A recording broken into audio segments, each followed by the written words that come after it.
ይኸውልህ ወደ ከተደፋሽ አይነት ነገር ነው የሆነው አብይ አሁን ባለፈው ዛሬ ወር አካባቢ የጻፍኩት ነበረ የአፍሪካ ቀንድ ሀገራት በተለይ ኢትዮጵያ ሉዓላዊነቷን አሳልፋ ሸጣለች ለኤምሬትስ።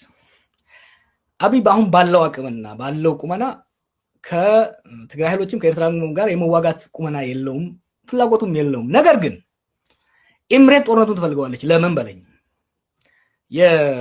በሳውዲ ድጋፍ እና በሌሎች በቱርኮች ድጋፍ በግብጾች ድጋፍ የሱዳን ጦር ኃይል በሳውት ኮርዶፋን ላይ እየገፋ እየመጣ ነው። ያንን ዲፍሌክት ለማድረግ ያንን ለማስቀየስ የሸማቂ ኃይሉ ወይ ደግሞ የአማጺ ኃይሉ የአርኤስኤፍ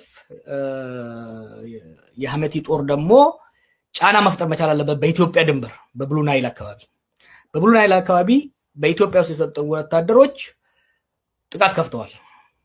ያ ብቻ በቂ አይደለም የአርኤስኤፍን ጦር ለማትረፍ ወይም ደግሞ የበላይነት እንዲይዝ ለማስቻል ሱዳን ውስጥ እየተንቀሳቀሱ ያሉ ከዚህ በፊት አይ ቲንክ አርሚ 70 ነው የሚባሉ መሰለኝ የህወሓት ተዋጊዎች አሉ።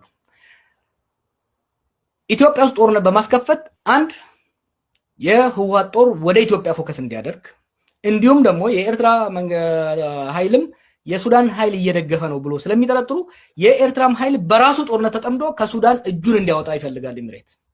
ኤምሬት አብይ እንደምንም አድርጎ ሰሜን ኢትዮጵያ ላይ ጦርነት እንዲጀምር እየገፋቸው ነው። ይሄ ባለፉት ወራት እየገፉ ነበር፣ ሪዚስት እያደረገ ኳሷን እያንደባለ ነበር። አሁን ግን አርኤስኤፍ ከፍተኛ ጫና ውስጥ እየገባ ስለሆነ በተለይ ደግሞ ሳውዲ ኃይሏን ጨምራ ከመጣች ወዲህ የሱዳን አማጺ ከፍተኛ ጫና ስር ስለገባ ያንን ጫና ለማቃለል የግድ ኢትዮጵያ ውስጥ ጦርነት መጀመር አለባቸው። ምን አሁን ቅድም መጨረሻ ላይ ስላነሳው ልምጣለን። ለምንድን ነው ሰሜን ሸዋ የአማራ ክልል ሰሜን ሸዋ፣ ኦሮሚያ ሰሜን ሸዋ፣ ወሎ ላይ ሰሞኑን ኢንተርኔት አጥፍቶ ከፍተኛ የአየር ድብደባ እየተካሄደ ያለው?